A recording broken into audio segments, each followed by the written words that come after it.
안녕하십니까. 웰스FA 이천우 지점장입니다.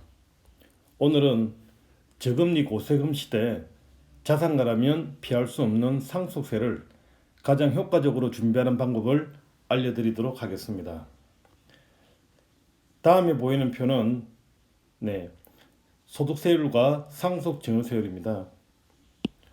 두 세율을 잘 보시면 5억 이상은 42%, 그리고 과세표준이 30억이 넘어가면 50%를 부과를 합니다. 그러다 보니 다음과 같이 만약에 100을 벌었다 그러면 나라에서 42%를 차감을 하고, 그리고 남아있는 58원에 대해서 상속세 50%를 떼고 나면 실제로 남는 것은 29원밖에 되지 않습니다. 그래서 저금리 시대에는 절세 플랜이 가장 효과적인 재테크가 됩니다. 그리고 보다시피 내 재산이 2배, 4배 오를 때 상속세는 4.3배, 13.8배가 오릅니다. 이 부분은 누진 세율의 대표적인 특징이라고 하겠습니다. 그래서 가장 중요한 상속세 계산 플로어를 먼저 알아보도록 하겠습니다.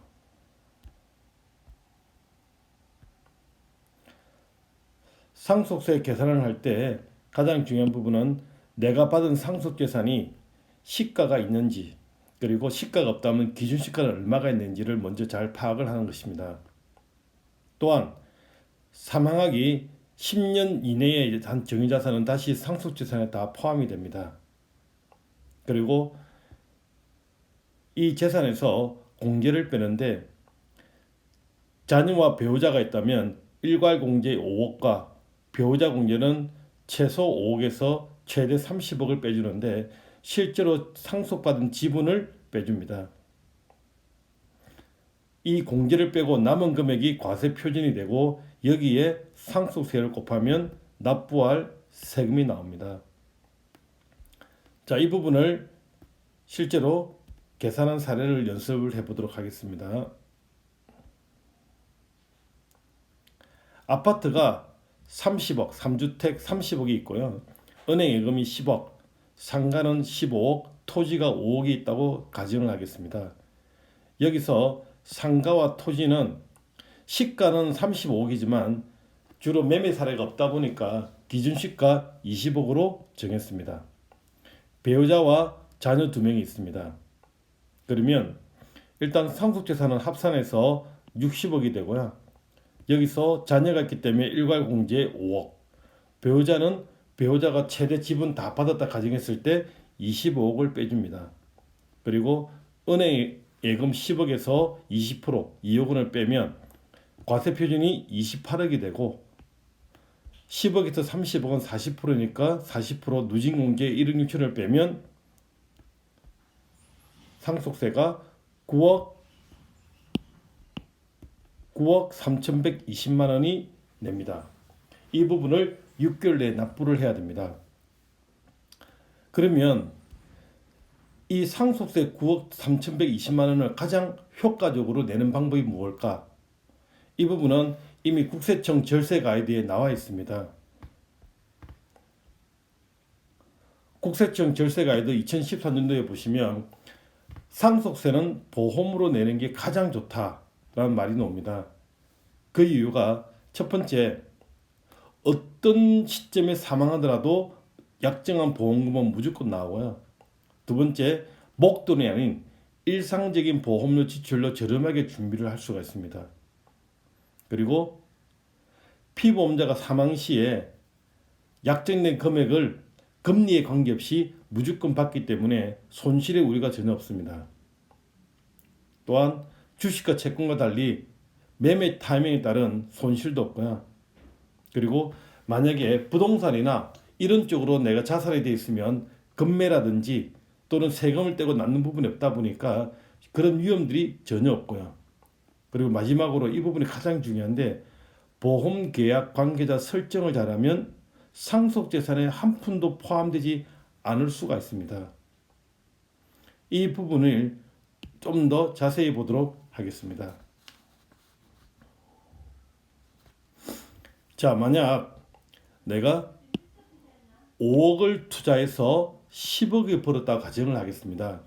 그리고 상속세율이 50% 가정했을 때 10억이 상속재산에 포함되면 당연히 50%인 5억을 내고 나면 남는 것은 5억을 내고 얼마 남았다? 5억밖에 남지 않습니다. 그런데 똑같은 경우인데 5억을 투자했는데 8억이 되었다 가정하겠습니다. 그런데 계약자와 수익자가 같고 피보험자가 아까 말했던 피상속인 사망했을 때는 상속세 재원으로, 즉 상속세 이 8억 원에 포함되지 않다 보니까 단 한 푼의 세금도 내지 않습니다. 그러다 보니까 아까는 5억을 내고 10억을 벌었지만 세금을 내고 나면 남는 게 없는데 5억을 내고 8억이 되면서 세금을 한 푼도 내지 않으니까 남은 거는 그대로 8억이 남습니다. 이 부분을 보시면 특히 요즘 시중금리가 1%대인 것은 다 알고 계십니다. 이런 시중금리에서 만약에 7억을 내고 10억이 된다. 34년이 걸립니다. 이 부분을 쉽게 한 장으로 요약한 자료를 보도록 하겠습니다. 계약자가 자녀입니다. 피보험자는 아버지고요. 수익자는 자녀입니다. 그리고 자녀는 자금 출처가 되어 있습니다. 실제로 보험료는 아버지가 내는 거지만 이 자녀가 자금 출처되어 있다 보니까 실질적으로 잘 드러나지가 않습니다.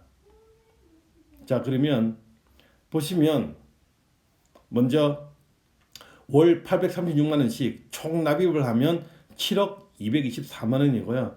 10억 원의 보장자산을 가진다고 가정하겠습니다. 고객이 만약에 이때 사망했다. 그러면 이 부분을 내고 이걸 받겠죠. 그리고 만약에 다 납입을 했다. 납입을 하면 7억 내고 10억을 받습니다. 제가 아까 은행에 7억을 예금하면 10억을 만들 때 34년이 걸린다고 했습니다.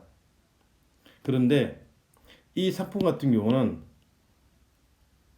보다시피 이때 사망하든 무조건 10억은 받게 돼 있고요. 그리고 나이가 들어간다면 내가 낸 것보다 더 많은 돈도 받을 수가 있습니다. 그리고 이 금액들은 현재 2.5%가 보증되다 보니까 절대 이 금액보다 적게 받는 일도 없고 계약자와 수익자가 같기 때문에 또 계약자가 납입 능력이 있다고 되어 있다면 모든 세금이 빵입니다. 고세금 저금리 시대 이 플랜만큼 효과적인 플랜은 없다고 생각합니다. 오늘은 상속 플랜을 왜 보험으로 해야 하는지 그 이유를 알아봤습니다. 감사합니다.